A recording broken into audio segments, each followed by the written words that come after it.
welcome to In My Mug, episode 283 on Monday the 14th of April 2014.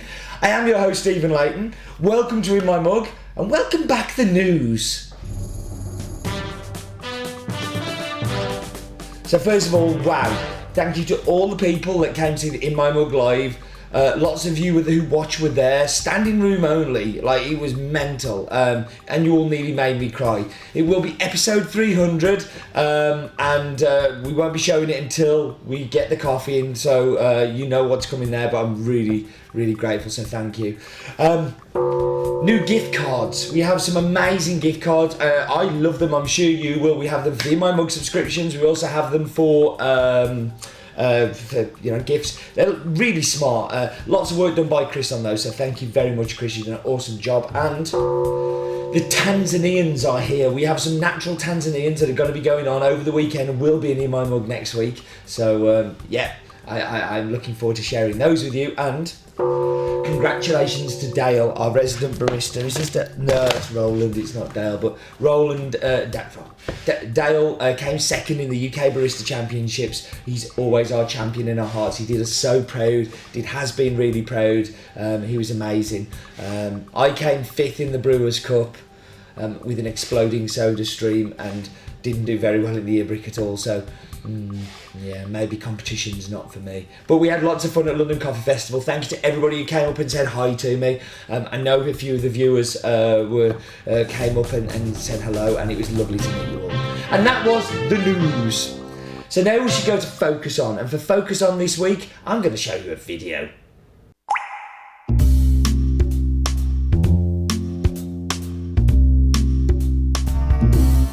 Hello, and welcome to the second in the coffee processing videos we have done.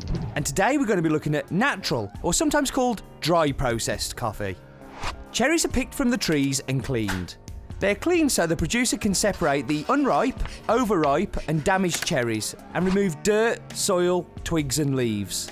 This is often done by hand using a large sieve. Any unwanted cherries are picked out from the top of the sieve. The coffee cherries are spread out in the sun, either on large concrete or brick patios or on matting raised to waist height on trestles called Indian raised beds. As the cherries dry, they are raked or turned by hand to ensure even drying and prevent mildew. This can have a big effect on the final taste in the cup and stops an over-fermentation of flavours. It may take up to 4 weeks before the cherries are dried to the optimum moisture content, depending on the weather conditions. On larger plantations, machine drying is sometimes used to speed up the process after the coffee has been pre-dried in the sun for a few days, although this is rare. The drying operation is the most important stage of the process since it affects the final quality of the green coffee. A coffee that has been over-dried will become brittle and produce too many broken beans during hulling. Broken beans are considered to be defective beans. Coffee that has not been dried sufficiently will be too moist and prone to rapid deterioration caused from attack of fungi or bacteria. The dried cherries are then sent to the mill.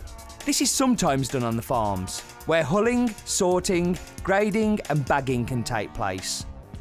All the outer layers of the dried cherry is removed in one step by the hulling machine. The dry method is used for about 90% of Arabica coffee produced in Brazil, and most of the coffee is produced in Ethiopia and Indonesia. Almost all Robustas are processed by this method. It is not practical in very rainy regions where the humidity of the atmosphere is too wet or where it rains frequently during the harvesting. And that's it. Naturally processed coffee. That's a nice way of doing Focus On, isn't it? Showing you something really interesting like natural processing. But it makes you understand when I'm talking about natural, what I mean by that. So we should talk about the coffee, and this is a farm we supported for the 7th year this year, and it's a farm I'm very proud to have worked with ever since it began producing. The owner, Stephen, is a really, really good friend of mine. We share many beers and good times together, and we're actually going to visit the farm in June together as well, and then we're going to go on and watch England against Costa Rica. I haven't mentioned that in My Mug at all. It's an amazing opportunity to go and see a World Cup game in Brazil, but I'm going to be there. So the story starts where Stephen had always had in his mind he wanted to buy a farm, and when this small farm just outside Pocos de Caldas came up, he got very interested and he went and took a look. The farm's name at that time was called Fazenda Toca de Onca, which means hiding place of the small wildcat. And apparently there are some small wildcats that live on the farm, and they've been seen quite a lot. But the locals decided to nickname it Inglaterra because of Stephen's involvement. The previous owners had pretty much abandoned the farm, so Stephen had to start from scratch. Some of the trees that survived were cut back, pruned, and for regrowth. And actually, this coffee that you're drinking is from the original old trees that they cut back. So these trees are around about 30 years old. And yeah, it's an unusual varietal. The varietals on the farm are Ikatu, this one Acaia, Katai, and Canario, which is the Bourbon mutation that we buy. As I said, the farm's located near to the town of Pocos de Caldas in the growing heartlands of Brazil's Minas Gerais state. Farm has altitude of 1,300 metres, and is on the edge of this kind of super volcano. And on the map bit, I'm going to try and show you the images of that. 50% of the farm is coffee, 50% of the farm is forest, and it's actually forest that is grown for eucalyptus for farming, and is cut and then replaced. So it's a producing farm even for the forest stuff. The Acaia is a super rare varietal, and I must admit I didn't know lots about it until we bought from this farm. I'd seen it a couple of times in Cup of Excellence, but never really kind of come across it much in normal coffee. So when we did get this originally, I did a little bit of research on it and found out that it's a hybrid of the Mundanovo plant, mainly found in Brazil. Loves altitudes above 800 metres, not much more than 1,500 metres. It's a very large cherry in size, and just not really seen outside of Brazil. It seems to have adapted to the climate, the conditions, the pest and disease issues that all countries have. Seems to have just really settled in well there, and it is a delicious coffee.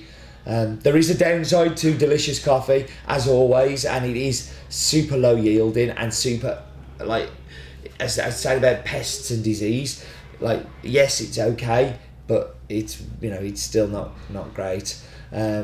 It is incredibly rare. Feel very blessed to have this coffee, and particularly as we are able to buy all of it from the farm, and always have. That's kind of nice that for as long as it's been Inglaterra, for as long as it's been Stevens, it's been ours too. And I do feel like we've had a little bit of a project going on with this. I will be doing some filming when I'm out in Brazil, and I dare say I'll share that with you as we go on. This coffee is super different to the Canario, because it shares the kind of signature through it, but obviously this is a natural, but also it is a different coffee. This is a natural, not like normal natural, so there ain't no funk going on here, there ain't no James Brown in the room. It's one of the gentlest naturals I've tasted in quite a while. It doesn't have those big fermented fruit flavours. It still has the familiar Brazilian sweet chocolate, but it just has a little bit of like a sultana. Anyway, we'll talk about that when we get into the tasting, because it really is a special coffee. I'm kind of glad that we've got round to sharing this, because it's probably one of the last forays into Brazil that we have for a while. So the farm is called Fazenda, Inglaterra. Comes from Stephen Hurst, who is the producer, near to the city of Pocos de Caldas in the state of Minas Gerais, in Brazil. The farm is 10 hectares, of which 5 hectares is for coffee growing, 5 hectares is forest. Has an altitude of 800 to 1,300 metres, is the Acaia varietal, and is a naturally processed coffee. So now it is time for Roland's daft fact of the week, and I've got a feeling that Roland's fact won't be daft.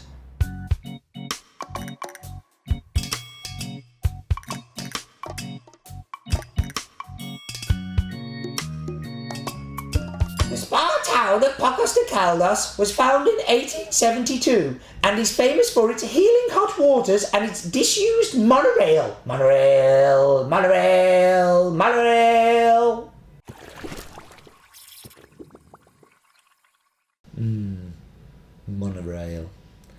I can't help but think of The Simpsons whenever I think of monorails, and this monorail is weird. It's just disused, hasn't been used for years, just sits there. Anyway, we should go and do the map bit.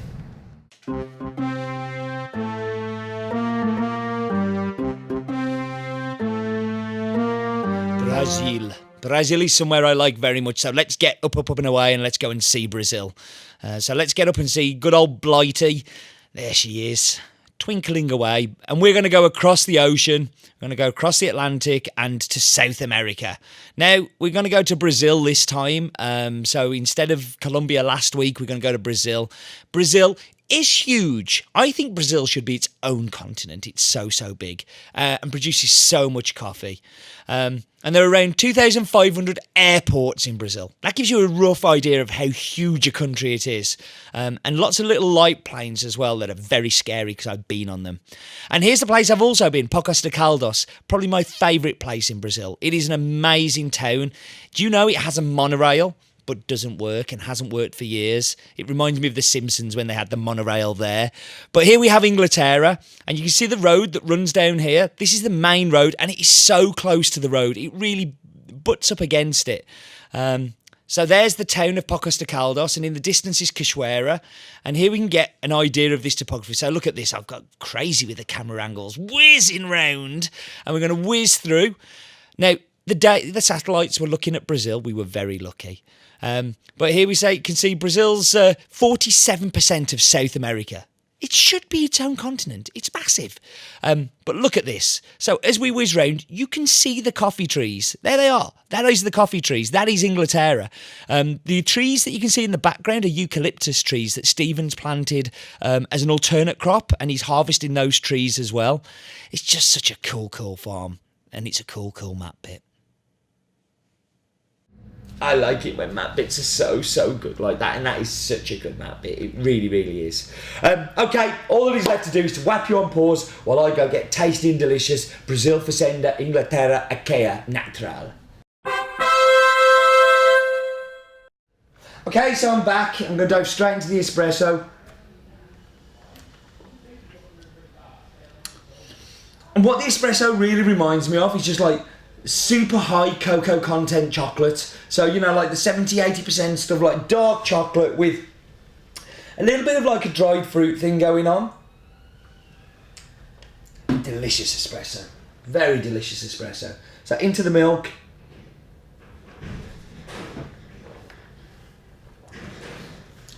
Now, this has the power to cut through, but the subtlety to still taste delicious. It comes through the milk really well. It's there, but it's not overpowering. It's not a caricature of coffee. Lovely dark chocolate tones are the main thing you get with the milk. So let's get into the brews.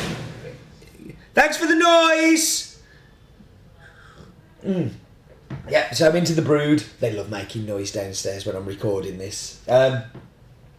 This is where I think you get more plums and you get a little bit of a shoulder of funk, but it's so delicately funked. Like, it really is not your James Brown at all. It's, well, I don't even know what it is. It's like a pop version of funk, but it's delicious. It's really good coffee. It's coffee I'm really proud of. You need to wait for the videos for next year because I will be doing lots while I'm out there. I'm really looking forward to my week with Stephen. So, time to wrap up anyway. Short and sweet, hopefully, this week. Thank you for joining me, as always. And do remember, life is definitely too short for bad coffee, and this is delish. I don't like the word delish.